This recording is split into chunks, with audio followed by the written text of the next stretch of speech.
என்னோட வயது எவ்வளோ இருக்குன்னு நினைக்கிறீங்க? நீ சொல்லுமா. இது தப்பா ரேட்டு சொல்லுங்க, பரவாயில்ல. ₹200 பயன்பட போடுறேன். 60. 70%. நான் வந்து இப்போ ரன்னிங் 80மா. சூப்பர் ஆனால் இந்த வரை சொக்கலிங்க ஒரு மாத்திரை சாப்பிட்டதில்லை சார். Super sir. சரி, ஒரு கேள்வி. இதையே 100 வருடம் இயங்கணும். நீங்கள் எல்லாம் உறவினர் இருக்குன்னு பேஷண்ட்டாக வரக்கூடாது அப்படின்னு என்ன பண்ணணும்னு நினைக்கிறீங்க? ஒரு சின்ன டிப் கொடுங்க. சந்தோஷமா சிரிச்சிட்டு இருந்தா போதும் சார். எல்லாரும் பண்ணிட்டுங்கம்மா.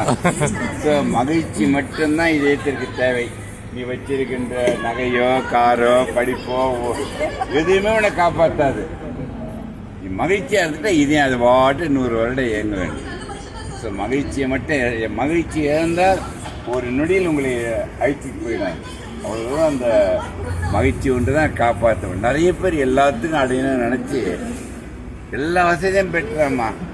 மகிழ்ச்சி இழக்குமே இழந்துடுறான் அவனை. 25, 28, 30 ஆண்கள் பெண்கள் இறக்குறாங்க. அதில் வந்து என்னென்னா மகிழ்ச்சி எதில் வரும் தெரியுமா? கொடுப்பதில் தான் மகிழ்ச்சி. உங்களோட பேசுகிறேன், என் அறிவை கொடுக்குறேன். Super sir. ஒருத்தர் நம்ம இருக்கிறதுலேருந்து கொடுக்க முடியும். அது என்ன இருக்கலாம்னா பணமாக இருக்கலாம், உழைப்பாக இருக்கலாம், நேரமாக இருக்கலாம், எதுவாக இருந்தால் கொடுக்குற இடத்துல வாங்குற இடத்துல இருந்தால் மகிழ்ச்சி போயிடும். அதை விட மிக முக்கியம் தெரியுமா? விட்டு கொடுப்பதில் தான் மிக்க மகிழ்ச்சி. Super sir. ஒருத்தர் விட்டு கொடுத்து அவ்வளோதான், எங்கேயோ போயிடுவீங்க. உங்களை எப்போ எனக்கு கைத்தட்டுன்னு சொல்லணும், நீங்கள் தானே தட்டுறீங்க. சரி, கைத்தட்டு ரகசியத்தை சொல்கிறேன் பாருங்க. உள்ளங்கையில் எல்லா உறுப்புகளும் பதிவாயிருக்கின்றன. பதிவான உறுப்புகள் கைத்தட்டும் பொழுது அக்குப்ரெஷரால் தூண்டப்படும்.